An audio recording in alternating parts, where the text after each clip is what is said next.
O diretor Zack Krieger, ele tem uma parada que ele faz nos filmes dele, né? Que ele fez em Noites Brutais, ele agora faz em Hora do Mal, que eu gosto muito. Que ele mostra as histórias dele quase como se fossem quebra-cabeças, né? Ele vai te dando peças, e aí você vai acompanhando, assim, pequenos pedaços, trechos, e você se questiona, tá, mas onde é que isso se encaixa naquela história principal? Onde é que isso quer chegar? O que isso quer dizer? E aos poucos você vai juntando tudo aquilo que ele vai contando e você vai entendendo a história principal. Talvez tanto Hora do Mal como Noites Brutais não sejam os roteiros mais originais do mundo, mas o jeito como ele é apresentado para o público, que talvez seja o grande diferencial dele, que faz com que a gente fique compenetrado naquela história, que a gente fique preso nessa história, a gente fale, nossa, tá, mas onde é que isso vai dar, né? O que ele tá querendo contar com isso? Mas o que isso liga com aquilo ali? E é muito interessante como sempre liga. Isso é muito interessante, né? Ele fez isso em Noites Brutais, Barbarian, que é um filmaço, filmaço. Foi lançado, eu lembro que no meio da pandemia, assim, algumas pessoas acabaram não assistindo, mas é um baita filme de terror, eu gosto bastante. E A Hora do Mal, pra mim, ele faz o que ele fez em Barbarian, só que agora numa outra potência, né? É muito mais elementos soltos, muito mais histórias pra contar. Quando eu assisti ao trailer de Hora do Mal, eu tinha a ideia que fosse só contar a história da professora, né? Que ela é interpretado pela... nunca lembro o nome dela, Julia Garner, que é uma boa atriz, né? Acho que ela fez Ozark. Ela tá muito bem em Ozark. Ela também tá naquele filme do Lobisomem e ela é a surfista prateada agora no Quarteto Fantástico. E pensei que ia ser só a história dela, mas não, né? Tem outras histórias, tem a história do personagem do Josh Brolin, tem outros personagens, outras visões. E isso faz com que a história, ela vá tendo camadas, vai tendo outras percepções, você vai vendo a história por outros olhos. Isso é muito interessante. A Hora do Mal, pra mim, é um filme de terror muito bom, muito interessante. Quero falar um pouquinho dele aqui sem spoilers pra vocês, então não tem spoilers, não precisa se preocupar. Se você não me conhece ainda, meu nome é Edson Castro, seu melhor amigo na internet, sou jornalista, apresentador, esse aqui é o meu canal Cortes do Castrinho, mas são cortes das lives, alguns assuntos que eu falo sobre cultura, sobre entretenimento, mas eu também produzo alguns vídeos originais, como esse daqui, onde eu tô fazendo análise desse filme. Então, se você curte esse tipo de vídeo, curte, compartilha, se inscreve. Quero falar que no sábado, dia 16 de agosto, às 11 da manhã, eu vou estar na livraria Martins Fontes, que fica na Avenida Paulista 509, próxima estação Brigadeiro do metrô, às 11 da manhã, para lançamento do meu livro. Vai ter sessão de autógrafo, quero encontrar você lá, quero te conhecer por lá, pra gente trocar uma ideia. Então apareça por lá, o evento é gratuito, pode ir com livro, pode sem livro, pode só pra tirar foto, tá ótimo, a gente se vê. Bom, o Zack Krieger, ele é um desses novos talentos que tem despontado em Hollywood, chamou muita atenção, e acho que ele produziu aí o que pra mim é um dos melhores filmes de terror do ano, né? Junto de Bring Her Back, o Weapons, né? Que aqui veio com um título que eu não gosto, achei um título ruim pra esse filme, que chama A Hora do Mal. Que não é um título muito legal, não, mas é um dos melhores filmes de terror desse ano, com certeza. E acho que ele é um bom filme de terror justamente por ele conseguir ter um próprio tom dele, o próprio ritmo dele, e ele não precisa estar o tempo todo jogando susto, ele não precisa estar o tempo todo preocupado em ser um túnel do terror que tem que estar jogando coisa na sua cara. Ele tem uma história pra ele contar, ele tem ideias pra apresentar, e ele vai tendo o tempo dele. Talvez a coisa menos interessante desse filme seja os primeiros 30 minutos dele, né? Que você chega uma hora e fala assim, tá, mas pra onde que isso tá indo? Mas acho que depois dos 30 minutos, a história ela se torna muito interessante, ela vai apresentando elementos novos, apresentando coisas novas, e conforme ele vai dando novos pontos de vista pra aquela história, novos pontos de vista, mais pontos de vista, mais um ponto de vista, é muito curioso você ver como ele consegue fazer a história correr, e você consegue ter uma visão do que ele tá querendo contar, através de estar sempre mostrando a situação através dos olhos de outras pessoas, né? Pra quem não sabe, a história do filme é muito interessante também. É uma escola numa cidadezinha do interior dos Estados Unidos. Um dia, simplesmente, os alunos de uma sala não aparecem. Bum! Não apareceu nenhum aluno. E aí, todo mundo começa a acusar a professora dessa escola, né? A professora que dava aula nessa sala daí, de ela ter feito algo com aquelas crianças. E a gente vai entender o que aconteceu com essas crianças. Então, a gente vai ver a história pelo ponto de vista de um pai, pelo ponto de vista de um policial, pelo ponto de vista da professora, de outros moradores daquela cidade. Uma parada que eu gosto muito também no trabalho do diretor, e que eu acho que ele faz muito bem, essa questão dele fazer um foreshadowing de várias coisinhas. Ele vai dando pequenos elementinhos assim, ele vai pondo pequenas coisinhas ao longo do filme que a gente vai meio... Depois quando você pensa lá na frente e fala, nossa, ele fez uma brincadeira com isso, ele mostrou uma parada disso, tinha uma coisa ali, tinha outra coisa ali. Então é muito legal como ele tá sempre mostrando coisas do que ele vai mostrar na frente da trama pra gente antes, né? Foreshadowing é isso, né? Você brincar com algo que você vai mostrar à frente na trama um pouco antes dela aparecer.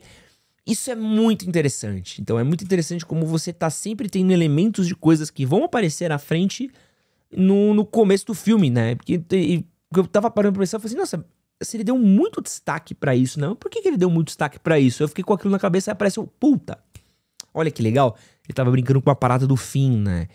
E eu gosto como você nunca sabe exatamente o que ele tá querendo contar, né? Ele tem essa coisa que a gente chama de misleading, né? Que é tipo enganar, né? Que não é bem enganar. Que você acha que a história vai ser sobre uma coisa e aí, na verdade, a história é sobre uma outra coisa, né? Ela é uma outra parada, é uma outra fita. Então você tá com a cabeça de um lado e depois você vai pro outro, né? O Noites Brutais tinha muito disso, né? Quem assistiu a Noites Brutais, que é um bom filme, os primeiros, sei lá, 20, 30 minutos desse filme, você tipo, eu sei sobre o que é esse filme. E ele vai meio que, não sabe. Caraca, mano, sobre o que é esse filme? Eu acho que isso é muito interessante também no A Hora do Mal. Que você fica o tempo todo assim, eu sei do que é esse filme. E aí você, não sei se eu sei sobre o que é esse filme. O que ele tá querendo me contar? Pra onde é que ele vai? O que vai acontecer? E aí, conforme as coisas vão acontecendo, você... tá, isso sempre meio que teve lá. Isso desde o começo tava lá, isso meio que sempre teve subentendido. Faz certo sentido ser isso. Ou não, né? Ou talvez as pessoas odeiem a resolução final desse filme. Pode ser um ponto que talvez algumas pessoas... Se você já assistiu esse filme, eu quero saber. Acho que algumas pessoas podem odiar a resolução final desse filme. Eu gosto. Uma parada que eu acho que é legal de comentar aqui, que acontece também em Noites Brutais. Esse é um diretor que ele brinca com comédia no terror, mas ele não é tão a ponto de ser que nem foi o filme do Macaco, não é tão a ponto que nem é o Sam Raimi em alguns momentos. Ele tem alguns momentos de você dar risada, e são legais, são bem legais. Isso pode incomodar alguém que tá querendo ver uma experiência mais visceral, mais bruta, tá querendo ver um Terrifier, tá querendo ver um Invocação do Mal, tá querendo ver um filme que é só de susto.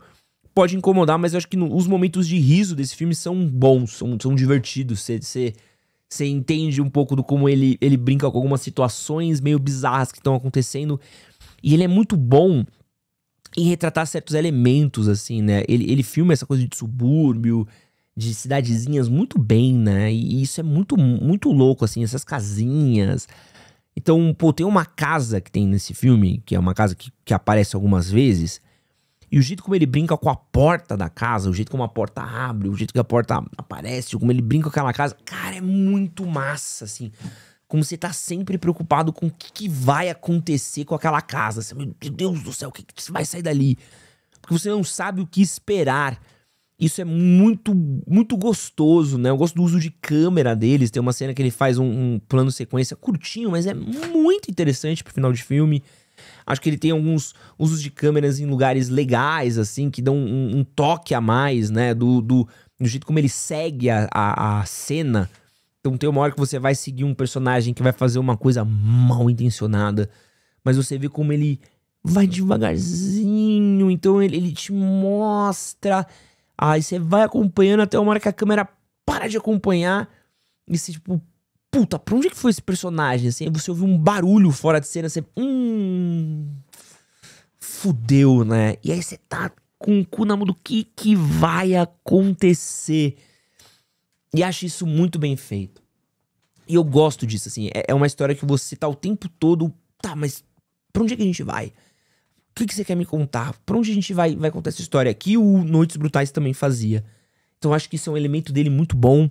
Gosto muito disso, gosto dessa coisa de como, pelo jeito que ele conta a história, ele faz com que você preste atenção. E, pô, tá tão difícil, né? A gente tem visto filmes tão iguais, tão água com açúcar, tão parecidos, com uma estrutura narrativa meio básica, com uma coisa meio simples, uma coisa meio... Os filmes da Netflix que, mano, parece que você nem lembra do filme que você assistiu depois que você assistiu um deles, parece que todos os filmes são iguais, né? O próprio Josh Brolin falou sobre isso numa entrevista recentemente. E o jeito dele contar essa história faz com que você fique preso o tempo todo. Eu fiquei preso, cara. quase 2 horas de filme que eu mal vi passar, assim. Eu tava completamente compenetrado nesse filme. Queria... Nossa, eu saí desse filme... 2 horas e 8 de filme, saí feliz. Falei, nossa, que experiência gostosa. Tem um leve gore ali no final que é, nossa, ótimo. Tem umas mortes muito boas nesse filme. Apesar de não ter tantas mortes nesse filme, então acho que ele talvez pode incomodar alguém, mas, pô, a mim não incomodou. Pra A Hora do Mal. O meu mais sincero, assim, ó, pô, papo reto que eu acho que é um filme 8,5, 9, assim. Eu daria um 8,5 aqui, mas quanto mais eu pensar nesse filme, mais eu vou gostar dele. De novo, lembrando que eu não gosto de dar notas, então eu dou nota aqui só pra vocês entenderem onde é que eu tô colocando esse filme. E agora fica a expectativa, né, de que o Jack Krieger, ele foi escalado pra fazer o próximo filme do Resident Evil, e ele já disse que não vai usar nenhum dos personagens dos jogos, vai criar uma história nova, o que eu acho que é um caminho interessante e que vai um pouco contra disso que a gente tem visto dos últimos filmes que foram muito difíceis de assistir. Então, acho que a franquia está em boas mãos, é um bom diretor, é um diretor que sabe fazer cenas tensas, sabe fazer terror em espaços fechados, que é excelente para um filme do Resident Evil.